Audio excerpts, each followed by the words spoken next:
tarde. Bueno, se ha hablado mucho esta mañana sobre laboratorios donde se analiza la genética. En nuestro caso, lo que vamos a hablar es de un laboratorio donde lo que realizamos es un análisis del movimiento. Lo primero de todo, y ya se ve por nuestra propia presentación que vamos a compartir entre mi compañero David y yo, es que somos un gran grupo multidisciplinar que estamos encargados del estudio del movimiento y sus alteraciones, como es el caso de la enfermedad que nos ocupa hoy. ¿Qué es el estudio instrumental del movimiento? Se ha hablado del análisis computarizado de la marcha, que sería un tipo de análisis instrumental del movimiento. Bueno, pues es simplemente la medición y la recogida sistemática de todas aquellas variables, todos aquellos fenómenos que nos permitan cuantificar la actividad locomotora de un individuo. Bien, es simplemente medir, tener la capacidad de medir y cuantificar cómo alguien se mueve. Cuando hablamos de la locomoción humana, estamos hablando de la marcha erguida, de la marcha bípeda, que es la característica en el ser humano. Dentro de la locomoción humana, lo que nosotros estudiamos es lo que se conoce como el ciclo de la marcha.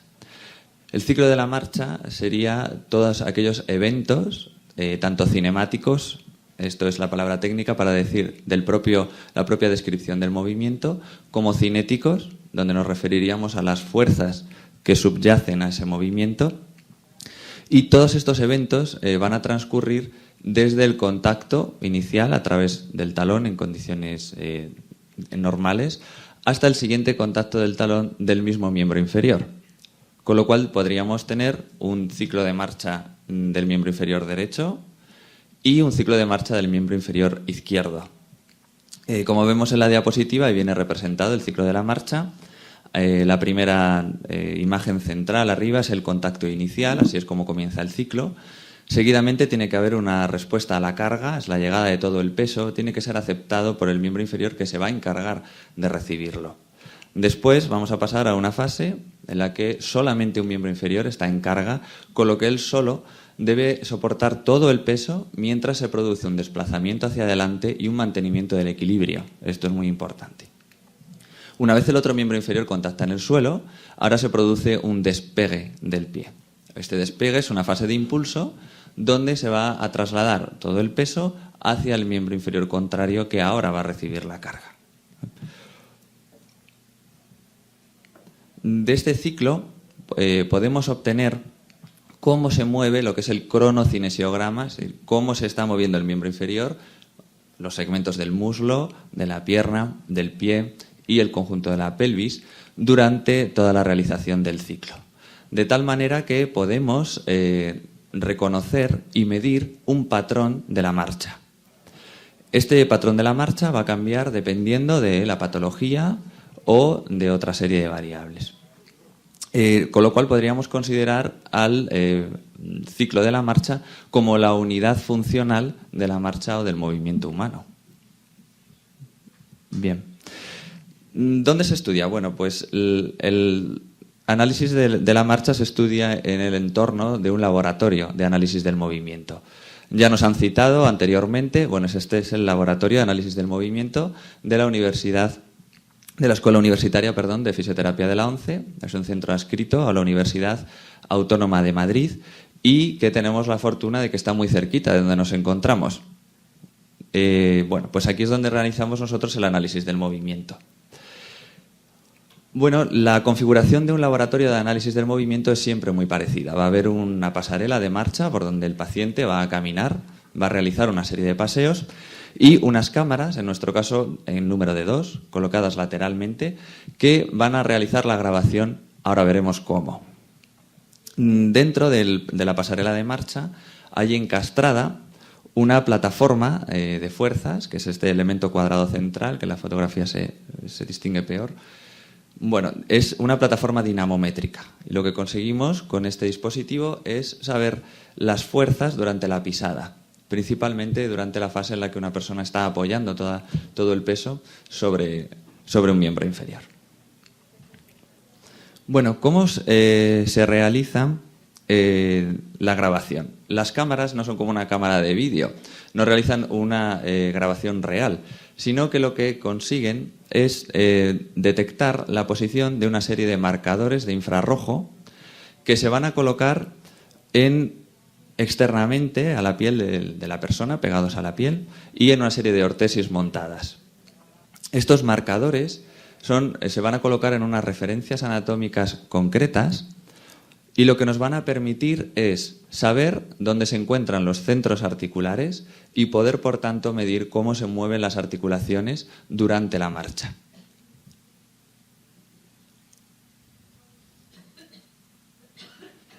Bien.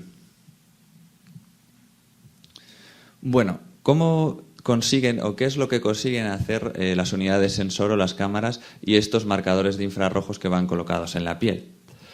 Bueno, pues las unidades sensor están en constante comunicación con el marcador en un espacio que está precalibrado, lo que en palabras llanas significa que la cámara sabe exactamente dónde se encuentra cada sensor durante el momento de grabación. Esto nos permite, por lo tanto, medir variables tan importantes como la velocidad o la aceleración, que son todas estas variables subyacentes al movimiento y que son realmente de gran importancia. Es un sistema tridimensional, con lo cual no solamente nos va a permitir saber el desplazamiento en un sentido, sino en los 3 sentidos del espacio. Este es el modelo, un total de 22 marcadores colocados, como hemos dicho, por un modelo ya estandarizado, después de incluir toda una serie de variables antropométricas, como la distancia de la pierna, del muslo o, por ejemplo, la anchura de la rodilla o del tobillo. El triángulo superior sería la pelvis, el diagrama en rojo sería el miembro inferior derecho y en azul el izquierdo. Esta es una grabación de un paciente real afectado de paraparesia espástica familiar. Y aquí podemos ver como simplemente por la propia... ¿Se puede ver otra vez? Sí. Vemos como simplemente por el propio movimiento de los marcadores ya es bastante intuitivo saber cómo esta persona se mueve. Ahora bien, de este modelo podemos sacar una gran cantidad de datos. ¿Qué tipos de datos podemos sacar? Bueno, pues principalmente el movimiento de las articulaciones, que es lo que a nosotros nos aporta más información. Como hemos dicho, el triángulo superior es la pelvis, con lo cual entre la pelvis y el segmento del muslo tendríamos cómo se mueve la cadera, entre el muslo y la pierna tendríamos cómo se mueve la rodilla y entre la pierna y el pie tendríamos cómo se mueve el tobillo. Esto nos ofrece, a lo largo del ciclo de marcha, repito, desde un contacto al siguiente contacto del mismo miembro inferior, una serie de curvas. Son los que conocemos como las curvas cinemáticas, son las que nos permiten describir el movimiento articular. Aquí tenemos un ejemplo, esta sería la curva de movimiento, es una curva normal, es un paciente que no tiene ningún problema. Y tendríamos, dentro de esta curva la descripción durante todo el ciclo, desde el 0 al 100%, que es lo que está en el eje X. En el eje Y tendríamos cuántos grados articulares, cuánta cantidad de movimiento tenemos. La línea vertical, que ven que está situada en torno al 60%, marca la diferencia entre la fase que hablábamos, donde un miembro inferior está soportando el peso, y a la derecha de esa línea tendríamos cómo se comporta la articulación cuando el miembro inferior surca o balancea libremente por el aire. Bueno, como hemos visto, la cadera comenzaba con una flexión, hemos dicho. La cadera va a comenzar, por lo tanto, con una flexión. Todo lo que está por encima de los 0 grados sería cuando la cadera está flexionándose, todo lo que está por debajo sería cuando la cadera se extiende. Con lo cual vemos que en un ciclo de la marcha podemos medir cómo inicialmente vamos a tener una flexión y según vayamos yendo hacia las fases medias y finales del apoyo va a haber una extensión de la cadera para después volver a recuperar la flexión inicial una vez superada la fase de balanceo. Lo bueno de estos equipos es que no solamente nos dan el dato de cómo se mueven las articulaciones en un plano. Hemos dicho que nos dan el movimiento de las articulaciones en todos los sentidos. con lo cual nos pueden ayudar a saber cómo se mueve la pelvis, la cadera, la rodilla y el tobillo en todo el resto de orientaciones. Por ejemplo, cómo se aproxima o se extiende, cómo se aproxima o se separa una cadera, o los parámetros de rotación de la pelvis cuando un individuo camina. No solamente vamos a tener la cinemática articular, sino también otra serie de parámetros que son muy importantes a nivel tanto de investigación como clínicos, que son los parámetros espaciotemporales. Estos se pueden ver de forma sencilla como el tiempo o las distancias cuando una persona camina entre la ejecución de los distintos pasos y de los distintos ciclos. La base de sustentación entre los pies, si se amplía o si se disminuye, y toda esta serie de parámetros, tanto espacio como temporales, nos van a dar la velocidad, por ejemplo, con la que un individuo es capaz de realizar una marcha estable. O, por ejemplo, cuántos pasos es capaz de dar en un minuto, que es a lo que se conoce como la cadencia. De toda esta gran cantidad de datos, lo que el equipo nos ofrece es un informe. Es un informe de todas las gráficas articulares y todos los parámetros espaciotemporales que, con la suficiente experiencia, vamos a ser capaces de analizar y de realizar un informe biomecánico de la marcha, apuntando los problemas principales en la alteración del movimiento de un paciente en concreto. Bien, esto sería un estudio individual para cada paciente. Bien, ¿esto en qué puede ayudarnos? Nos puede ayudar en trasladarle al clínico cómo se mueve el paciente y también para poder la toma de decisiones terapéuticas. También para saber si la terapia que se ha seleccionado realmente ha conseguido los objetivos que pretendía en un inicio. Bien, siempre que su objetivo sea pues la reeducación del movimiento o intentar normalizar el patrón de marcha. Esto ya se ha hablado bastante del patrón de marcha de la paraparesia espástica familiar. Ya sabemos que es un trastorno sensoriomotor distoproximal, es decir, suele afectar más hacia los pies, más en la parte distal de la extremidad que en las partes proximales. Pero claro, eso va a exigir una compensación a nivel de la pelvis, de todos los músculos que actúan, por ejemplo, en la cadera y a nivel de la rodilla, para tener que encargarse de todo aquello que los músculos distales no pueden. Con lo cual va a haber una ampliación de la base de sustentación, un gran movimiento a nivel de la pelvis que influirá también sobre el movimiento del tronco. Con lo cual puede hacer la marcha mucho más costosa, es decir, es mucho más cansado caminar con este patrón. Bien. Vale. Es mucho más costoso, y sobre todo va a ser más difícil el mantenimiento del equilibrio. Se hace especialmente dificultoso en los giros, no solamente en la marcha lineal hacia adelante, sino también en los giros.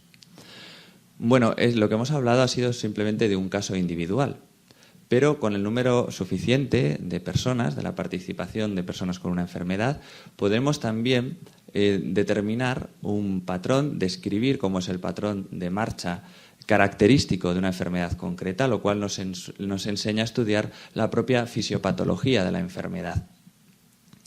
Y aquí es donde paso la palabra a mi compañero David para que les enseñe los resultados que acaecen después de todo este análisis instrumental. Muchas gracias. Bueno, yo quiero recuperar la pregunta inicial después de que Juan Andrés explique magníficamente en qué consiste técnicamente el análisis, qué aplicación tiene para un paciente en concreto, que es muy importante. Pero muchas veces en ciencia acumular información de muchos pacientes nos ofrece mucho más que el dato de un paciente solo, y para ese paciente también. Entonces, nosotros nos hacemos esta pregunta de si el análisis instrumental de la marcha nos puede aportar algo al diagnóstico precoz de la PEF. Y para eso lo que estamos haciendo en este momento es un estudio con estos 4 grupos de pacientes. Un grupo de pacientes infantiles que no tienen ningún problema motor, un grupo de pacientes con diplegia espástica, con lesión cerebral confirmada por la historia clínica y pruebas de imagen, y un grupo de pacientes con PEF diagnosticada clínica o confirmada genéticamente. Y otro grupo de pacientes que tienen una sospecha clínica de PEF, pero no ha podido confirmarse bien por la clínica o por la genética, y entonces tenemos una diplegia espástica de etiología no aclarada o una historia familiar sin datos clínicos suficientes para descartar la enfermedad.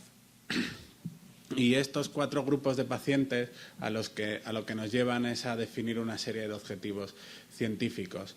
Los objetivos científicos son estudiar bien la fisiopatología de la marcha en la PEF, estudiar dentro del grupo de la PEF patrones de marcha e intentar relacionarlo con factores clínicos, con factores funcionales, con factores genéticos, con factores neurofisiológicos que nos ayuden a comprender mejor la patología y a definir mejores estrategias terapéuticas. Y también un objetivo que pensamos que es muy importante es estudiar los patrones del grupo de sospecha clínica de paraparesia espástica e intentar encontrar un algoritmo discriminador que nos permita conseguir un diagnóstico precoz. Para eso lo que tenemos de momento analizado son a 29 niños sin problemas motores y a 19 niños con el diagnóstico de PEF. Pensamos que este número no es el ideal, querríamos tener muchos más y ahí os pedimos vuestra colaboración. El estudio sigue abierto, cuantos más pacientes tengamos, mejores resultados tendremos y más robustos serán los que os voy a enseñar a continuación. Entonces, de ese montón de información que genera el análisis instrumental de marcha, nosotros somos capaces de resumirlo utilizando unas pocas variables. Es un resumen que no es perfecto, pero que nos da mucha información y una información sobre todo que sea interpretable para cualquier médico. Entonces, esas variables que hemos seleccionado no son unas variables cualquiera, se han estudiado con profundidad y representan bastante bien diferentes fenómenos de la marcha en diferentes articulaciones. Y también nos dan una idea de esas variables que nosotros llamamos espaciotemporales, que son la velocidad, la cadencia, el tiempo que uno mantiene el apoyo de una pierna, el tiempo que ocurre hasta un momento determinado del ciclo. Y con esas variables a lo que podemos responder es a esta pregunta con bastante claridad, y es simplemente cómo es la marcha en los pacientes pediátricos con PEF. Y los resultados que tenemos son de este nivel de complejidad. O sea, si os fijáis, tenemos 32 variables en cada uno de los 2 grupos y podéis ver que no todos los pacientes que no tienen el problema motor y los pacientes que tienen el problema motor andan igual. Incluso los valores de las variables tienden a solaparse. Si os fijáis, por ejemplo, voy a marcar con el ratón, que es más fácil, en el tiempo de apoyo, que luego veremos que es muy importante, los pacientes con PEF se solapan mucho con los pacientes que consideramos el grupo control, ¿vale? Y también es de destacar, otra cosa que no está muy bien descrita en la literatura, es que los pacientes con PEF lo que tienen es como mucha variabilidad de marcha, que son muy distintos, ¿vale? Pensamos que influyen los distintos grupos genéticos y que influye también el neurodesarrollo de los niños, como veremos a continuación.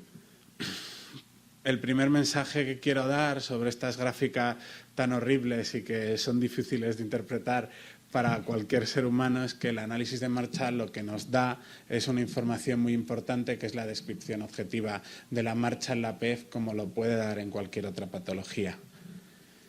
Pero, ¿qué podemos hacer con estos gráficos que son bastante complicados? Pues, bueno, esta es una de las primeras cosas que hemos hecho. Hemos creado un índice específico de desnormalización de la marcha en pacientes pediátricos con PEF. Solo sirve para la PEF y es específico de la PEF, y eso es lo que le hace tan especial. Con esos 19 pacientes hemos sido capaces de clasificar qué es una marcha normal de lo que es una marcha patológica. Si os fijáis en esta gráfica, el grupo de los pacientes control es lo que nosotros llamamos 0 y el grupo de los pacientes con PEF es el grupo que llamamos 1.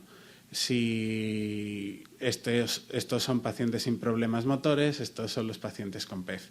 Si os fijáis, el índice da un valor que va de 0 a 0,2 y algo a los pacientes que están sanos y a los pacientes que tienen la enfermedad de 0,6 a 1.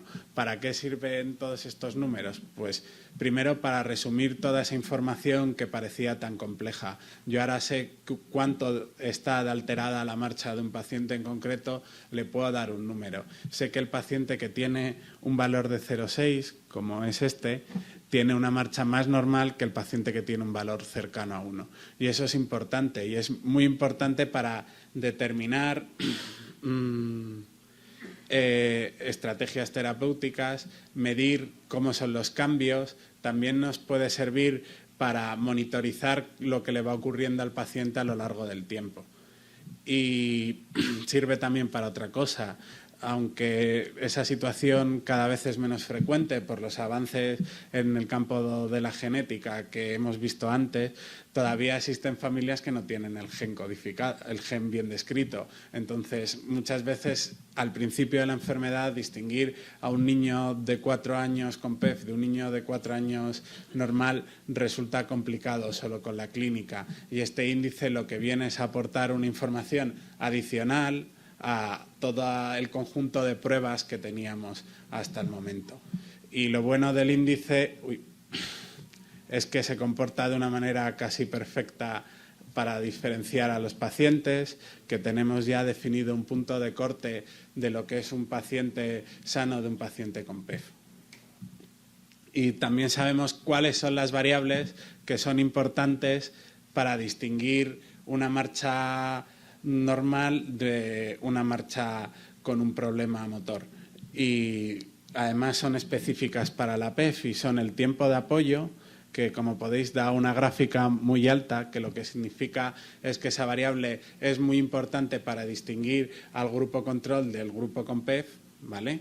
Y hay otras variables que también son muy importantes, tanto en el lado izquierdo como en el lado derecho, que son variables relacionadas con el movimiento de la rodilla durante la marcha, como la flexión de la rodilla en el momento inicial, el tiempo que pasa desde el inicio del ciclo hasta que se consigue la flexión máxima de la rodilla y el rango de flexión de rodilla dinámico que ocurre durante la marcha. Como conclusión de todo esto que os he enseñado es que por primera vez tenemos un índice específico de la PEF para medir la alteración de la marcha en relación con la normalidad. Eso pensamos que es muy importante. También sabemos que existen unas variables relevantes que nos sirven para distinguir la marcha en la PEF de la marcha normal, lo cual nos oferta la posibilidad de tener unas dianas terapéuticas y unas variables que pueden ser utilizadas en la monitorización de los cambios en los niños con esta enfermedad. Y también hemos estudiado otras cosas. Esto es un poquitín más complejo, pero lo que viene a decir es que hemos estudiado los mecanismos por los que ocurren esos cambios, ¿vale? Entonces, hemos estudiado cómo se relacionan todas esas variables entre sí y tanto en los pacientes sin la patología como en los pacientes con la patología. Y hemos llegado a la conclusión de que existen unos mecanismos subyacentes tanto en la marcha de los pacientes sanos como en la marcha de los pacientes con PEF. ¿Qué llamamos nosotros un mecanismo? Pues un mecanismo viene a serlo una norma biológica, en la que cuando una variable aumenta, tiene que aumentar la otra para conservarse el fenómeno motor, ¿vale? Hay variables que siguen ese comportamiento en el grupo de los pacientes sanos que no siguen ese comportamiento en el grupo de los pacientes con PEF, y hay variables que siguen un comportamiento muy correlacionado en los pacientes con PEF y tienen un comportamiento totalmente distinto en los pacientes sanos. Y eso es lo que intenta resumir esta gráfica horrible y bastante compleja. Pero lo que viene a decir es que aquellos puntos que son más rojos son mecanismos de marcha que están alterados en la paraparesia espástica.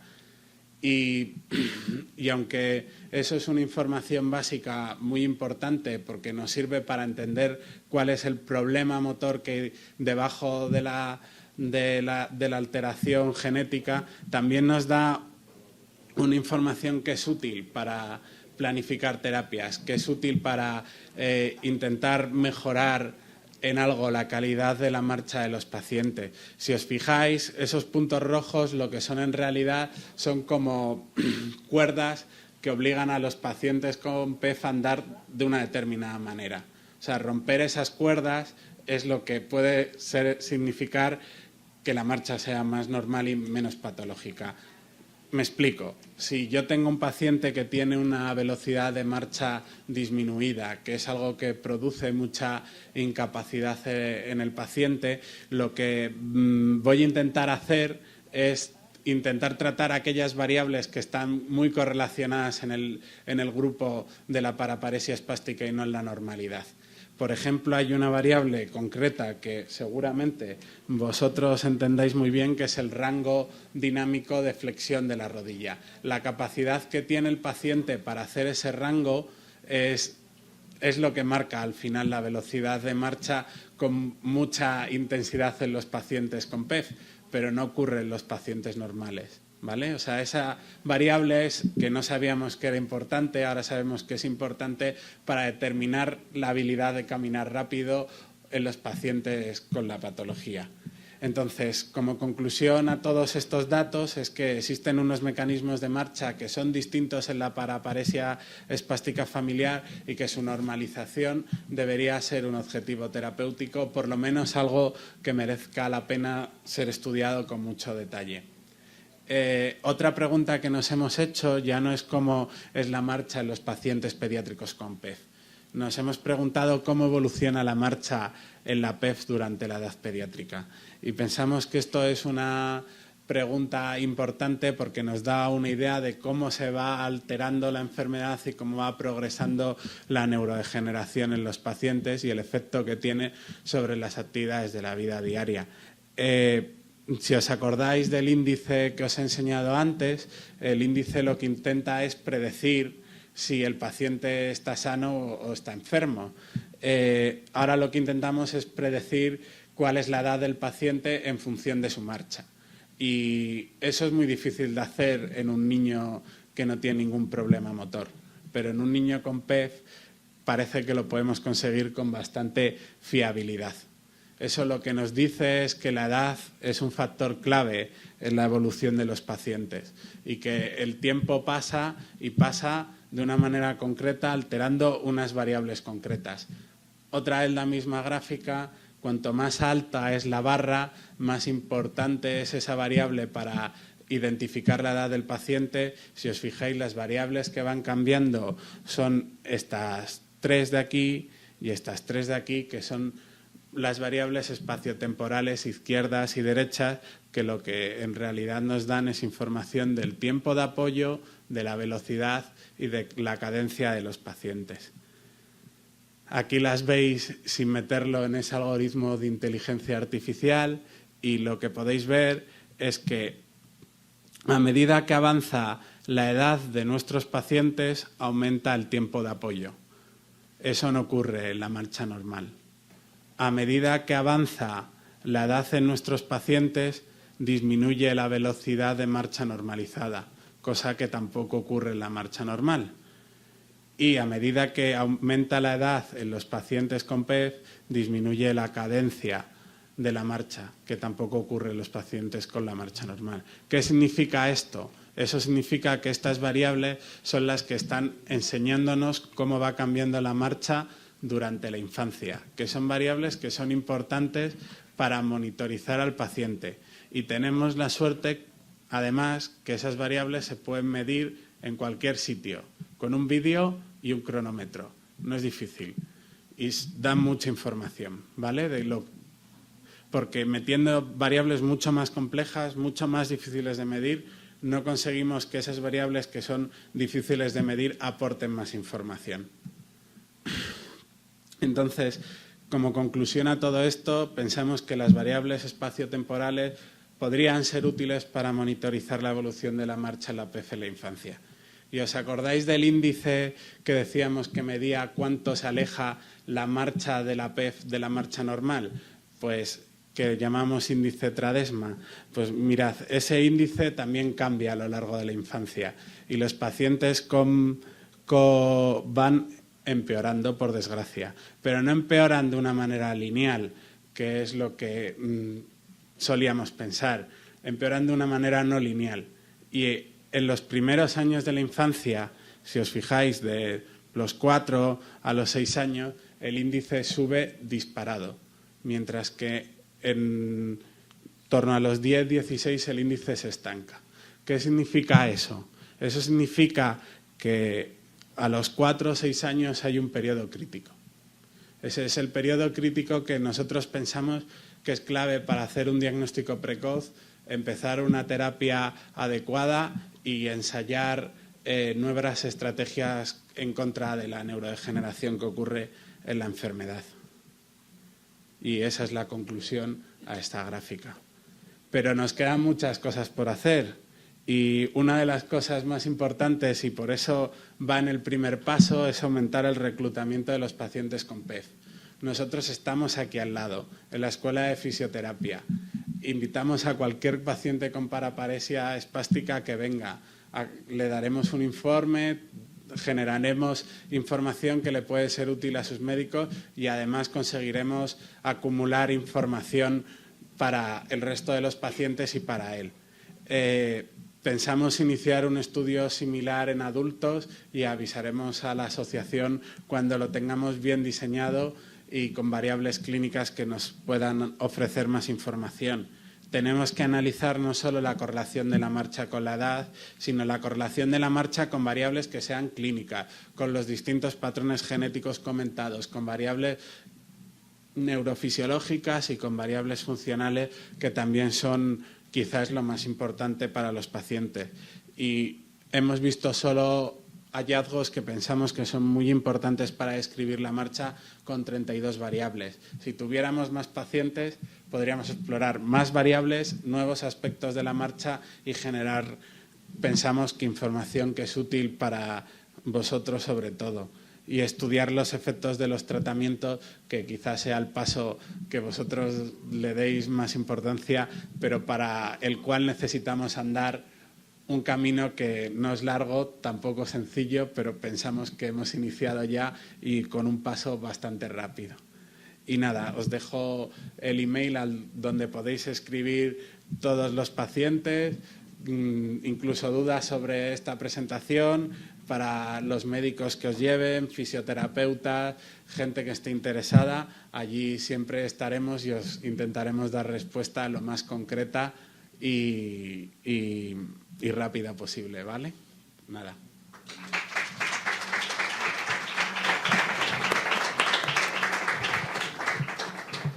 Bueno, muchísimas gracias, doctor Martín, doctor Gómez. Me temo que vamos, por supuesto, ya mal de tiempo. Desde luego es sumamente interesante y útil y es enormemente alentador ver que se están haciendo este tipo de estudios y tan cerca de nosotros, como decís, que puedan hacernos pasar poco a poco a grosso modo, a un análisis aplicando tecnologías, cuantificación de la marcha para realmente comprender mejor y poder intervenir antes y mejor, ¿no?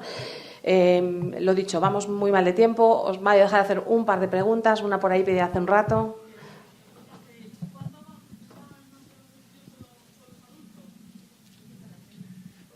Los estamos empezando a hacer, pero estamos concretando con los neurólogos de adultos un protocolo concreto. Pero hablamos de 1 mes, 2 meses, no más. Pero para el análisis se puede ir ya, o sea, cuando queráis. Por eso pongo el mail. Sí, o en cualquier caso, sí, que contacten con vosotros por email y ya. O sea, mobuan@gmail.com. Había otra pregunta por allí. Sí, yo quería saber en qué fase hiciste las pruebas, cuándo se podría dar información. Ya. Cuando no te puedo dar los datos ahora porque en este ordenador no están en otro ordenador y es que estamos intentando mejorar el análisis de los datos para dar toda la información de una vez, porque si os vamos mandando datos a datos, quizás nos convenza. Pero yo creo que os podemos mandar un primer borrador de la información que pensamos que es más importante y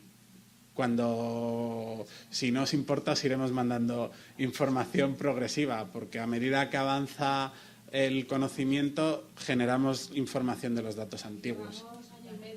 Claro. Sí. ¿Se os ha dado ya el caso de detectar algún menor que no estaba diagnosticado y había una duda leve y que el diagnóstico lo hayáis hecho vosotros? No, en el protocolo clínico de los pacientes, sí. O sea, los pacientes vienen vehiculados desde otro estudio o por iniciativa propia.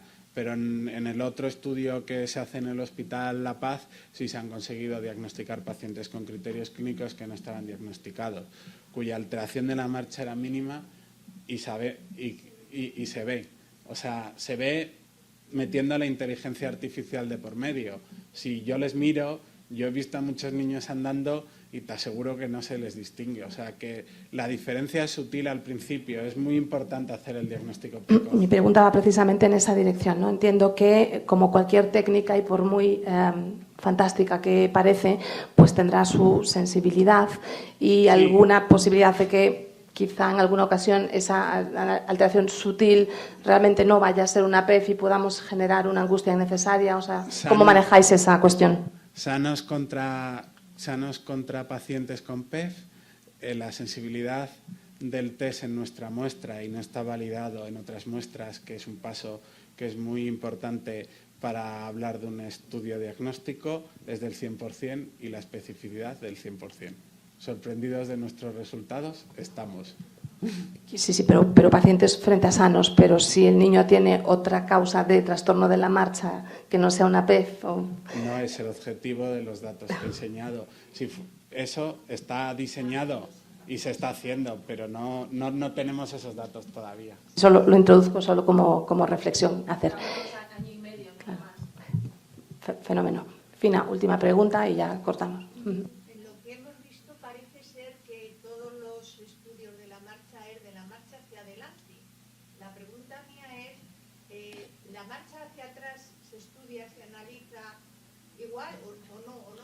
Se puede analizar y, de hecho, en el último Congreso de Análisis de Marcha Europeo, que fue en septiembre, vi por primera vez a alguien que lo hacía. Y lo hacía en parálisis cerebral infantil. Y, efectivamente, su intuición es cierta. En los problemas motores a veces hay más alteración andando hacia atrás o girando muchas veces, pero andando hacia atrás, curiosamente, en lesiones de la vía corticoespinal, que también se alteran en los pacientes con PEF de manera muy importante, hay mucha alteración andando hacia atrás. Muy bien, pues muchas gracias. Vamos a cerrar aquí entonces esta sesión.